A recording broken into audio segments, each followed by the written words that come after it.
E aí, pessoal, aqui é o Elias. Hoje estamos aqui para falar de filosofia, né? Essa aula é para os alunos do oitavo ano. E se você for do oitavo, a aula é para você. Nós vamos continuar a nossa discussão sobre o empirismo, né? Nós já discutimos a definição do empirismo, conhecemos um pouco o que essa corrente filosófica defende. Falamos também sobre alguns dos filósofos, né? Falamos sobre John Locke, falamos sobre Thomas Hobbes, tanto no aspecto teórico, empírico, como também na perspectiva política desses dois autores, que são muito importantes.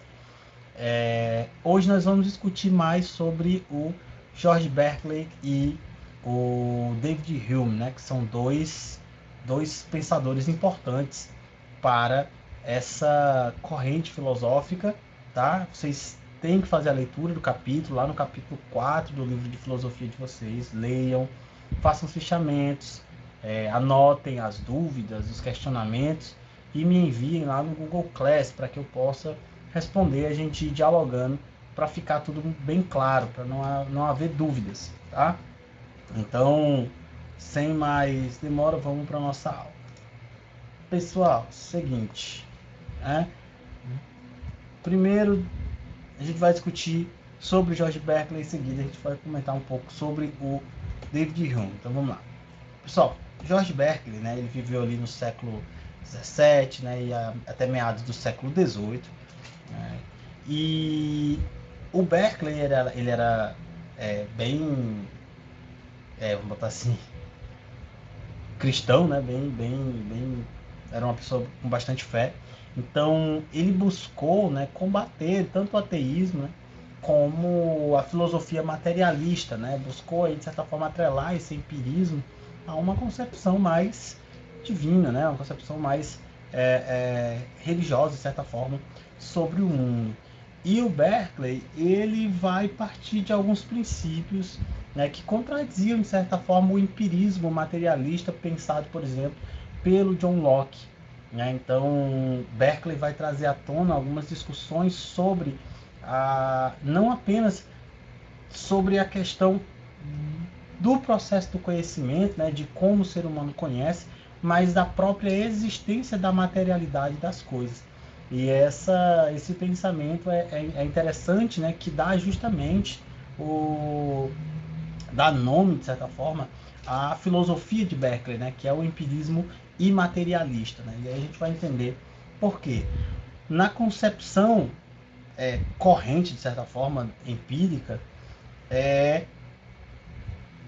o conhecimento do mundo ele se dava por meio dos sentidos, e esse mundo material ele existia, né, independente de qualquer coisa, e o conhecimento desse mundo se tornava possível por meio da sensação, né, do conhecimento sensível. Né? Então, o mundo ele está aqui, né, independente da minha percepção dele ou não, e eu só vou poder conhecer esse mundo de acordo com o que eu entro em contato físico, né? em contato sensível com essa coisa, ao ver, ao ouvir, ao sentir de alguma forma.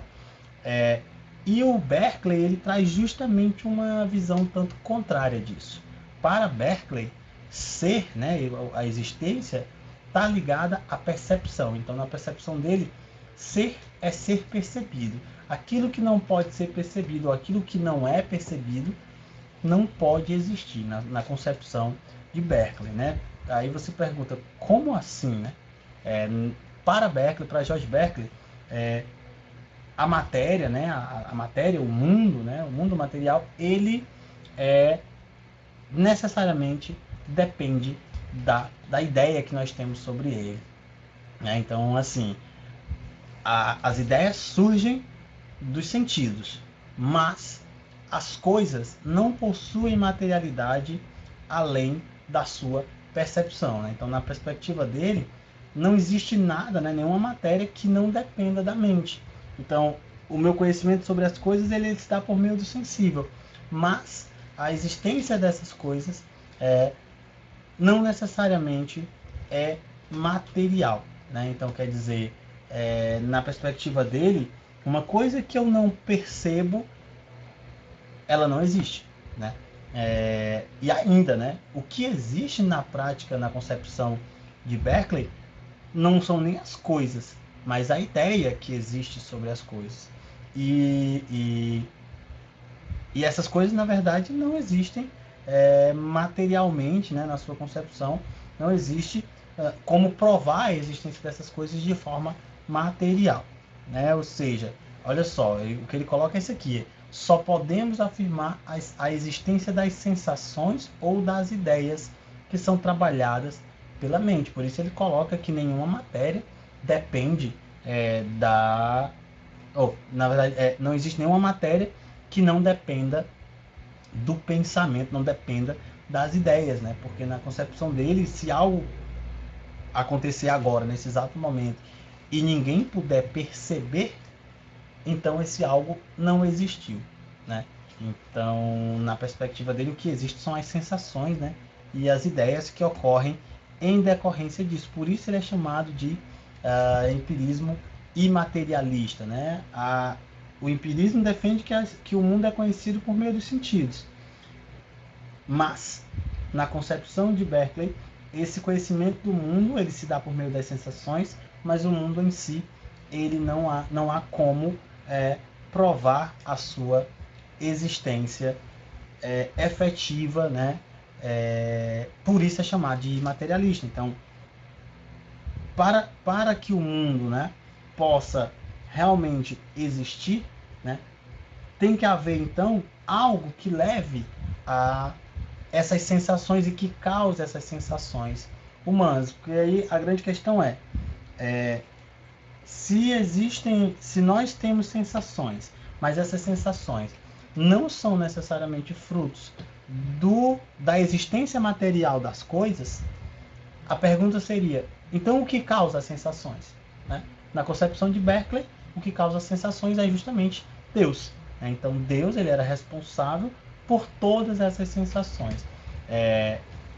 E não a existência material dessas coisas, né? Quer dizer, você vê que o Berkeley ele rompe, né, com aquela ideia, principalmente do Locke, de que as coisas elas existem por si só, né? Então assim, independente de eu ver ou não ver essa máscara, ela existe para Locke. E independente de eu estar aqui, de eu tocar nela, de eu a ver, ela existe. Na concepção de Berkeley, não. Né? Então, se eu não a vejo, se eu não a toco, se eu não... enfim, né? Se eu não tenho nenhum contato sensível com essa máscara, eu não posso afirmar a sua existência. Né? E ainda que eu tenha o contato físico com ela, eu tenho o que eu posso conceber é a existência das sensações que ela provoca, mas a existência dela não é efetivamente um conhecimento possível. Por isso ele coloca que essas sensações elas são colocadas, né, e permeadas por Deus.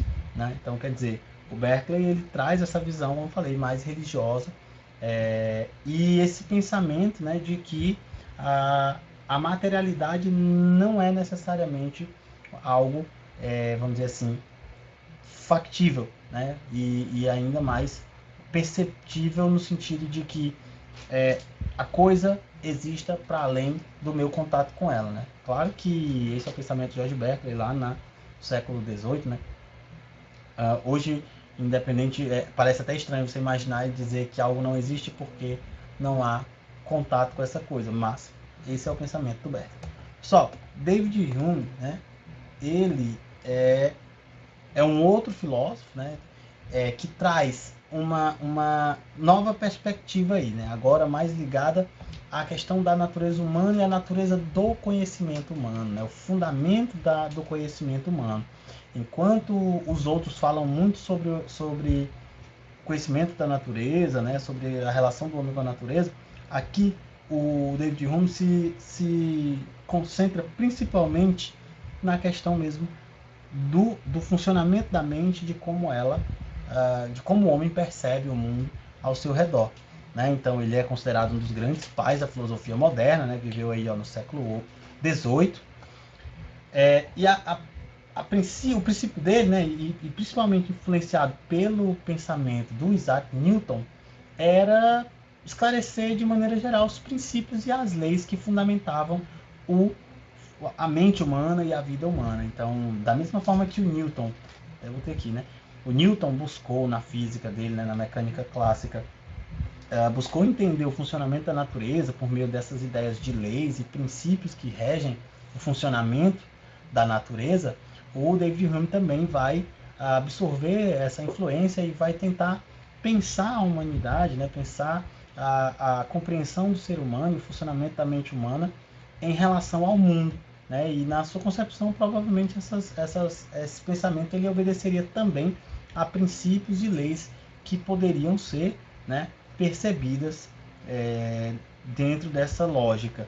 Então, quer dizer, a filosofia de Hume é justamente uma tentativa de formular leis para explicar esse funcionamento da mente. Aqui o David Hume, também importante filósofo, né, da filosofia moderna.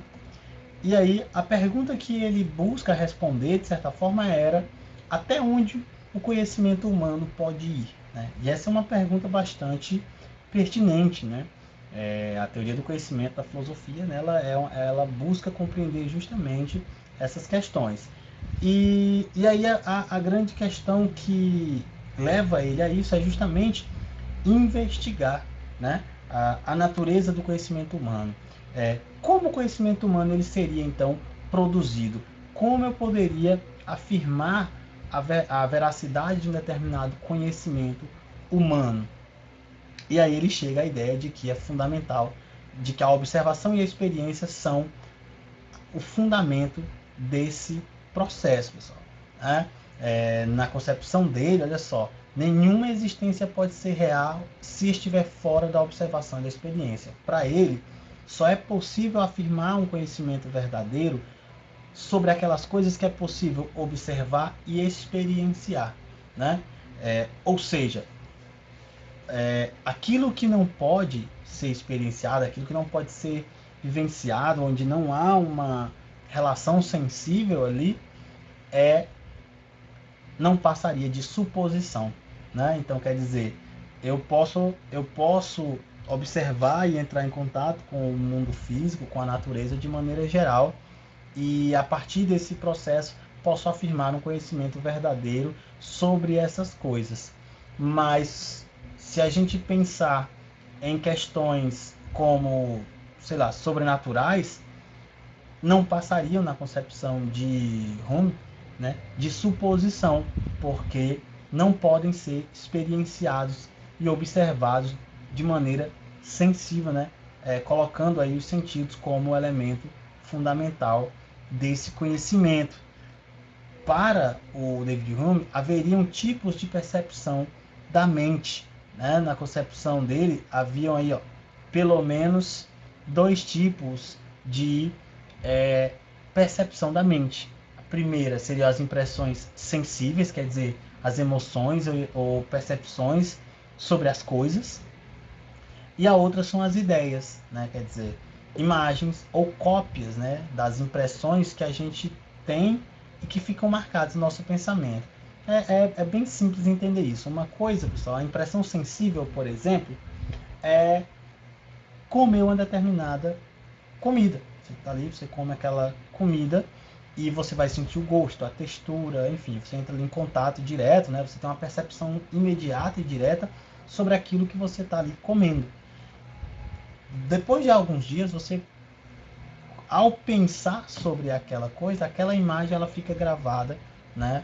E o sabor, ou a aparência, ou a textura, elas ficam marcadas na mente. E é aí que essas impressões elas passaram ao plano das ideias. Então, o primeiro contato que a gente tem com o mundo seria o contato sensível. Então, esse contato sensível é justamente aquilo que levaria ao desenvolvimento, né, dessas ideias, né, que a gente cria sobre o mundo ao nosso redor e a partir do nosso contato com esse mundo. Né? E ele coloca o seguinte: o limite desse conhecimento, dessa capacidade de conhecer o mundo para o ser humano é a experiência e a experiência sensível. Né? Por quê? Porque provar a existência das coisas necessariamente requerem esse grau de experiência, né? Na sua concepção, olha só, as substâncias materiais são a causa da percepção sensível e das ideias, ou seja, é essa substância material que causa, né, que leva a minha percepção sensível e, consequentemente, as ideias. Aqui ele coloca que essa substância material ela existe aqui no sentido de que é ela que possibilita a experiência sensível e consequentemente, o surgimento, né, o desenvolvimento das ideias. E aí aqui entra, né, a grande questão, que é saber exatamente a origem dessas impressões sensíveis. Então eu posso afirmar a minha impressão e a minha percepção sensível acerca dessa máscara, ou de um livro, ou de um objeto qualquer. Mas, no entanto, não tenho como saber exatamente a origem dessas impressões, porque para que eu pudesse afirmar a origem dessas impressões, eu precisaria recorrer à suposição, tendo em vista que não seria possível utilizar os meus sentidos para conhecer. E se os sentidos são a única forma de conhecer efetivamente a existência dessas coisas, eu não tenho como afirmar com certeza a sua origem. Então eu posso observar e entender essa máscara, né, como eu falei, ou qualquer objeto. No entanto, eu não tenho como ter certeza da existência plena dessa máscara, porque isso ultrapassaria, né, o limite da consciência sensível. E se eu não posso utilizar os sentidos para, vamos dizer assim, justificar ou ainda suportar esse conhecimento, eu não posso ter certeza sobre ele. O máximo que eu poderia ter são suposições sobre a sua origem ou sobre, né, a sua essência. Porque, de novo, se não posso conhecer de forma sensível, então, logo, não posso conhecer de forma segura. Então, se eu não posso conhecer de forma segura, então eu apenas tenho suposições sobre a existência dessas coisas, né? Então, quer dizer, é um filósofo que também traz à tona essa questão que coloca a relação entre o ser humano e a sua forma de conhecer o mundo, né? Então, o ser humano, o limite do conhecimento humano, né, do universo, do mundo e tudo mais, seria o da experiência sensível. Tudo aquilo que ultrapassa a experiência sensível não passariam de suposições, logo não seriam conhecimentos, vamos dizer assim, seguros, tá?